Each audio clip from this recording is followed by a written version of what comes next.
পাড়ায় ঢুকলে ঠ্যাংকোড়া করে দিবে বলেছে ভারতের দাদারা। এটা কি হুমকি না? এটা কি হুমকি না? আমি অন ক্যামেরাতে আপনাদেরকে জানিয়ে দিচ্ছি, যদি আমার কোনো ধরনের ক্ষয়ক্ষতি হয়, ভারতবাসী এটার জন্য দায়ী থাকবে। সোনাল দিনুশা, এই যে একটি নাম, ভারত কিন্তু অল্পতে এই নামটা ভুলতে পারবে না। এই একটা ব্যক্তি ভারতের একটি জয় ছিনিয়ে নিয়ে গেছে, এমনকি ভারত টানা 3 দিন বল করে গেছে, 3 দিনেরও বেশি সময়। ভারতের একটি ভুল সিদ্ধান্ত ভারতকে কিন্তু আজকে খাদের কিনারে নিয়ে আসছে। তারা কিন্তু একটা ম্যাচে জয় পেতে পারতো, কিন্তু ভারতের বোলিং দেখে মনে হচ্ছে তারা আজকে সবচেয়ে অসহায় একটা বোলিং ইউনিট। আপনি খেয়াল করে দেখেন, জয়সওয়াল বোলিং করছে, ধ্রুব জুরেল বোলিং করছে, এমনকি ভারতের ক্যাপ্টেন শুভমন গিল বোলিং করতে বাধ্য হয়েছে। কিন্তু যে ব্যাটসম্যানটা গল্প আমরা করতেছি, তিনি এই সিরিজে কোন ধরনের ব্যাটিং করতে পারছেন, মারাত্মকের থেকেও মারাত্মক। প্রথম ম্যাচে 100, এমনকি 80+। দ্বিতীয় ম্যাচে, এই ম্যাচে প্রথম ম্যাচে 103, প্রথম ইনিংসে 103, এমনকি এই ইনিংসে 133 রান। ভাই কোন সময় তিনি রান করতে পারতেন? যখন দলের 6 উইকেট গতকালকে পড়ে গেছে, এমনকি বৃষ্টি বিঘ্নিত ম্যাচ হয়েছে, তখনই কিন্তু বিরাট একটা চাপে পড়ে গেছিল এই শ্রীলঙ্কা। মাত্র 16 রানের লিড ছিল। ওইখান থেকে আজকে আশা কি ছিল? ভারত অল্পের মাঝখানে 4টা উইকেট টপ টপ করে ফেলে দিবে, এমনকি জয় কিন্তু পেয়ে যাবে ভারত। আমি কিন্তু গতকাল বলেছিলাম, যদি এই ব্যাটসম্যানটা ভালো করতে পারে, এমনকি তাকে যদি কোনো ব্যাটসম্যান সঙ্গ দিতে পারে, আজকে কিন্তু শ্রীলঙ্কা ভালো কিছু করতে পারে। আপনারা কিন্তু অনেকেই আমাকে বাজে বাজে কমেন্টস কিন্তু করেছিলেন। পাড়ায় ঢুকলে ঠ্যাংকোড়া করে দিবে বলেছে ভারতের দাদারা। এই বিষয়ে একটু পরে আসতেছি। আজকের ম্যাচটাতে কেন ভারত ছিটকে পড়ে গেল, এমনকি কেন ভারতকে ড্র করতে বাধ্য করা হলো, খেয়াল করে দেখবেন। একটা ব্যাটসম্যান কিন্তু আজকের এই খেলাটাকে পুরো চেঞ্জ করে দিছে। তার নাম হচ্ছে সোনাল দিনুশা। এই ব্যাটসম্যানটা কিন্তু অনেকদিন চর্চায় থাকবেন। কি কারণে? একটা ফলোঅনে পড়া ম্যাচ যদি একটা ব্যাটসম্যান যদি বাঁচায় ফেলতে পারে, এমনকি ভারতের বলাররা কেন ব্যর্থ ছিল, মাত্র সারাদিনে 3টা নিচের সারি ব্যাটসম্যানকে আউট করতে পারছে। 7 নাম্বার, 8 নাম্বার, 9 নাম্বার, কোনো টপ অর্ডার ব্যাটসম্যানকে আজকের দিনে কোনো বলার আউট করতে পারেনি। এটার পিছনে মেন কারণটা কি? আমি কিন্তু প্রথমেই বলেছিলাম ভারতের অনেকগুলো ভুল সিদ্ধান্ত ছিল। আমি কিন্তু গতকালকে আমার ভিডিওতে বলেছিলাম, যদি কোনো কারণে ভারত যদি একটু খারাপ বোলিং করতে পারে, অন্যদিকে এই ব্যাটসম্যানটা সোনাল দিনুশা, এমনকি তাকে যদি কোনো ব্যাটসম্যান যদি সঙ্গ দিতে পারে, তাহলে আজকে শ্রীলঙ্কা কিন্তু এত সহজে খেলার হাল ছাড়বে না। সেটা কিন্তু প্রমাণিত হয়েছে। এমনকি আমার কথা ঝড় বুক লেগে গেছে। এখন আমার কথা যে ঝড় বুক লেগে গেল, এখন যদি আপনারা আমাকে গালিগালাজ করেন যে কেন ভারত ম্যাচটা জিততে পারলো না, এখানে কি দোষটা আমার? দোষটা তো ভাই শুভমন গিলের। শুভমন গিল কেন কয়েকটা বাজে সিদ্ধান্ত নিছে? যখন ভারত প্রথমে ব্যাটিং করা শুরু করলো, যখন 503 রান করলো, 503 রান করার প্রয়োজন ছিল না। যখন ধ্রুব জুরেল সেঞ্চুরি করতে পেরেছিলেন, তখনই কিন্তু ভারত ইচ্ছে করলে ইনিংসটাকে ডিক্লেয়ার করে দিতে পারতো। কিন্তু ভারতের মাথায় কি ছিল? যে আমরা 500 করব। ওই যে একটা মানসিক চাপ ছিল বা মনস্তাত্ত্বিক একটা বিষয় ছিল, এটাকে কেন্দ্র করে কিন্তু ভারতের 1 থেকে 1.5 ঘন্টা সময় অতিরিক্ত নষ্ট হয়েছে। এটার কারণে কিন্তু খেলাটা একটু ডিলে হয়ে গেছে। ভারতের কপাল ভালো ছিল যে ওই দিন তারা 2টা উইকেট ফেলাতে পারছে। তবে পুরা খেলাতে কিন্তু একটা সময় মনে হচ্ছিল ভারত এগিয়ে ছিল। কি কারণে? 135 রানের মাঝখানে প্রথম ইনিংসে শ্রীলঙ্কার 5 উইকেট পড়ে গেছে। আমরা তো ধরে নিয়েছিলাম যে 200 রানের মাঝখানে তারা অল আউট হয়ে যাবে, কিন্তু 230 রান পর্যন্ত শ্রীলঙ্কার উইকেট ছিল 8টা, 230। এরপরে 230 থেকে আরো 60 রান কিন্তু তারা যোগ করতে পারছিল, 290 রান। এটার পেছনে কিন্তু সোনাল দিনুশার বিরাট অবদান ছিল। কারণ কি প্রথম ইনিংসও এই ব্যাটসম্যানের সেঞ্চুরি ছিল, এমনকি 8 নম্বর, 9 নম্বর, 10 নম্বর ব্যাটসম্যানকে নিয়ে তিনি রান করে গেছেন। এমনকি দ্বিতীয় ইনিংসে আপনি খেয়াল করে দেখেন, যেখানে গতকালকে বৃষ্টি নামছে, বৃষ্টি নামার পরে খেলা কিন্তু ভেস্তে যায়, তখন কিন্তু মাত্র শ্রীলঙ্কার লিড ছিল 16 রান, এমনকি হাত উইকেট আছে 4টা। আমি কিন্তু বারবার বলেছিলাম, যদি আজকে সকালবেলা ভারত টপ টপ করে 4টা উইকেট ফেলে দিতে পারে, তাহলে খুব দ্রুত শুভমন গিলরা ব্যাটিং করতে নামবে, এমনকি পকেটে তাদের খেলা আছে। যদি কোনো কারণে এই ব্যাটসম্যানটাকে কেউ সঙ্গ দিতে পারে, তখনই কেবলমাত্র শ্রীলঙ্কা এই ম্যাচে জয় পাবে, কিংবা ভারত এই ম্যাচে জয় পাবে না। এখন আমার কথা লেগে গেছে, এখন অপরাধকে আমার। আমি আজকে দিনের বেলা একটা ভিডিও দিয়েছিলাম।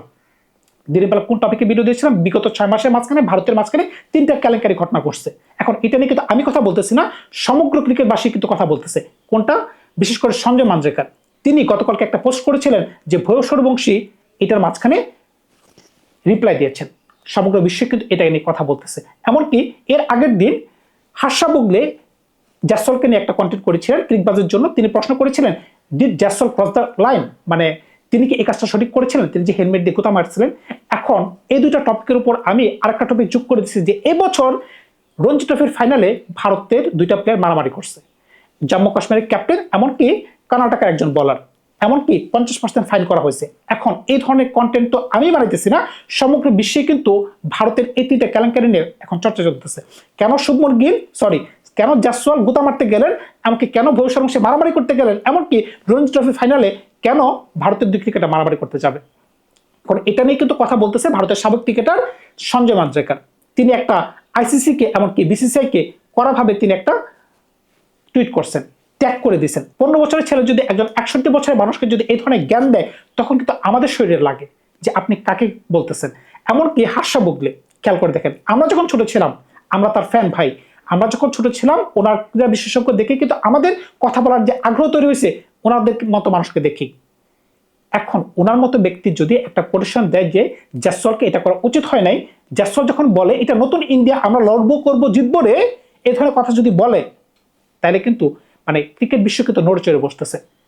আপনি নর্মালি একটা বিষয় চিন্তা করে দেখেন, আইসিসি যে বাঁকা চোখে দেখতেছে কিংবা বিসিসিআই যে একটু নরম করে দেখতেছে, বিষয়টা আপনি কিন্তু একদম অস্বীকার করতে পারবেন না। যদি জাসওয়ালের জায়গায় ইংল্যান্ডের কোনো ব্যাটসম্যান থাকতো, এমনকি ফার্নান্ডোর জায়গায় ভারতের কোনো বলার থাকতো, তাইলে বিষয়টা কিরকম হইতো? বিষয়টা কিন্তু অন্যরকম হতে পারতো। এখন জাসওয়াল ইন্ডিয়ান বলেই যে তিনি ছাড় পেয়ে গেছেন, এটা কিন্তু আপনাকে মানতে হবে। এখন সত্য কথা সবসময় তিতা লাগে। এখন আজকের খেলাতে ফেরত চলে আসেন। আজকের খেলায় যেখানে মাত্র 6টা উইকেট ছিল, 6টা উইকেট পড়ে গেছে, গতকালকে মাত্র 4টা উইকেট নিতে হয়, কেন ভারত নিতে পারলো না? এমনকি কেন আজকে শুভমন গিলকে বল করা লাগলো, কেন জাসওয়ালকে বল করতে হলো, এমনকি কেন ধ্রুব জুয়েলকে বল করতে হলো? কারণটা কি? যখন গতকালকেই তারা ফলনে পড়েছিল, তখনই কিন্তু অলরেডি 100 ওভার কিন্তু বল করতে বাধ্য হয়েছিল ভারতীয় বলাররা। বল করতে কিন্তু শক্তি লাগে ভাই, বিশেষ করে শ্রীলঙ্কার কন্ডিশনে হট এন্ড হিউমিড জায়গায় যখন আপনার বলাররা 100 বার বল করবে, এরপর যখন আপনি আবার তাদের কাছ থেকে কি বলবেন যে না আবার তোমরা বল করো, শ্রীলঙ্কাকে আউট করো, এটা কিন্তু বলারদের প্রতি একটা বাড়তি প্রেশার হয়ে যাচ্ছে। আপনি যত কথাই বলেন, এটা শরীরের মাঝখানে ওই ধরনের এনার্জি থাকতে হবে। এই কারণে কিন্তু ভারত ছিটকে পড়ে গেছে। টানা অবিরাম বল করতে করতে কোনো বলারের মাঝখানে ওই ধরনের ছন্দ ছিল না, এমনকি গায়ে ওই ধরনের শক্তি ছিল না, এমনকি পিচটাও একটু বৃষ্টির কারণে ব্যাটিং ফ্রেন্ডলি হয়ে গেছে। এই সকল কারণে কিন্তু ভারত হারতে বাধ্য হয়েছে। আমি তো প্রথমেই বলছিলাম, যখন ভারত ব্যাটিং করেছিল তখন যদি তারা একটু আগে ইনিংসটাকে ডিক্লেয়ার করতো, এমনকি গতকাল যখন তাদেরকে তারা ফলনও ফেলাইতে পারছে, যখন ভারত একটু ব্যাটিং করার সুযোগ পেয়েছিল, তারা যদি ব্যাটিং করতো, যদি তারা ব্যাটিং করে 1-1.5 ঘন্টা বা 2 ঘন্টা বা একটা সেশন ব্যাটিং করে তারপরে ছেড়ে দিত যে তোমরা শ্রীলঙ্কা পারলে 400 রান চেস করে ফেলো, আদারওয়াইজ যদি আমরা তোমাদেরকে আউট করতে পারি বেশ ভালো কথা, তাহলে কিন্তু লাস্ট ইনিংসে 400 রান কিন্তু চেস করাটা তাদের জন্য একটু ভয়ঙ্কর হলেও হইতে পারতো, কিংবা তারা যদি ড্রয়ের জন্য যাইতো খুবই ডিফেন্সিভলি খেলতে হইতো। তো এখন আপনারা খাটলেনও বেশি, ভুলও করলেন বেশি, এমনকি দিন শেষে জিততে পারলেন না। তবে একটা সময় কিন্তু শ্রীলঙ্কার পক্ষে কিন্তু খেলা ছিল, এই কথা কিন্তু আপনাকে মানতে হবে। গতকালকে ভারত ভয় পায় নাই সেটা যদি বলে, আমি কিন্তু বিশ্বাস করবো না। কি কারণে? যখন ফলনে তারা পড়লো, যখন তারা ব্যাট করতে নামলো, একটা উইকেট খুব দ্রুত পড়ে গেল, কিন্তু দ্বিতীয় পার্টনারশিপ কিন্তু ভালো হয়েছিল। 178 রানে কিন্তু তাদের 2 নম্বর উইকেট পড়ছে, যেখানে 231 রানে তারা পিছনে পড়েছিল। এখান থেকে যদি 178 রানে তার দ্বিতীয় উইকেট পড়ে, এরপরে কিন্তু আবার কিন্তু একটা পার্টনারশিপ হয়ে যায়, আবার একটা পার্টনারশিপ হয়ে যায়, এরপর কিন্তু টানা 3টা উইকেট কিন্তু খুব ফালতুভাবে পড়ে যায়। মনে পড়ে কি তাদের ক্যাপ্টেন ধনঞ্জয় ডি সিলভা যখন ছক্কা মারার পরে একটা বাজে শট খেলে তিনি আউট হয়েছিলেন, এমনকি সুরিবর্তনা যে কিনা গতকালকে দুর্দান্ত ব্যাটিং করেছিলেন, 92 রান করে তিনি তার কন্ট্রোল লুজ করে ফেলেছিলেন, তিনি ডাউন দ্য গ্রাউন্ডে সে একটা ছক্কা মারার চেষ্টা করে কিন্তু তিনি ঋষভ পান্ত তাকে আউট করে ফেলেছিলেন। এই জায়গায় কিন্তু শ্রীলঙ্কা ছিটকে পড়েছিল। যদি কোনো কারণে তারা আরেকটু খেলতে পারতো, এমনকি মাঠে বৃষ্টি না নামতো, তাহলে কিন্তু গতকালই শ্রীলঙ্কার লিড থাকতো 110 থেকে 120। এই কথা কিন্তু আমি গতকালকে বলেছিলাম। এখন আমার কথার সাথে যদি শ্রীলঙ্কার কথা মিলে যায়, এমনকি শ্রীলঙ্কা যদি ওই ধরনের খেলা খেলতে পারে, তাহলে কি অপরাধী আমি? তাহলে আপনারা কেন আমাকে গালিগালাজ করবেন? আমার দোষটা কোথায়? এখন ভারতের মাঝখানে জাসওয়াল খারাপ কাজ করতেছে, ভুবনেশ্বর বংশী খারাপ কাজ করতেছে, রঞ্জি ট্রফিতে প্লেয়ার বাড়াবাড়ি করতেছে, এমনকি এই টপিক নিয়ে সঞ্জয় মাঞ্জাকের কথা বলতে পারতেছেন, সারা বিশ্বের মানুষ কথা বলতে পারতেছেন। এখন আমি বললে অপরাধ হয়ে যাচ্ছে কেন? আপনি কেন আমার সেকশনে কমেন্ট সেকশনে এই কথা বলতেছেন? দাদা সাবধানে বাড়ি থেকে বেরোবেন। এটা কি হুমকি না? এটা কি হুমকি না? আমি অন ক্যামেরাতে আপনাদেরকে জানিয়ে দিচ্ছি, যদি আমার কোনো ধরনের ক্ষয়ক্ষতি হয়, ভারতবাসী এটার জন্য দায়ী থাকবে। ধন্যবাদ সবাইকে, ভালো থাকবে আপনারা। নতুন কোনো গল্প নিয়ে খুব শীঘ্রই হাজির হবো আপনাদের সাথে।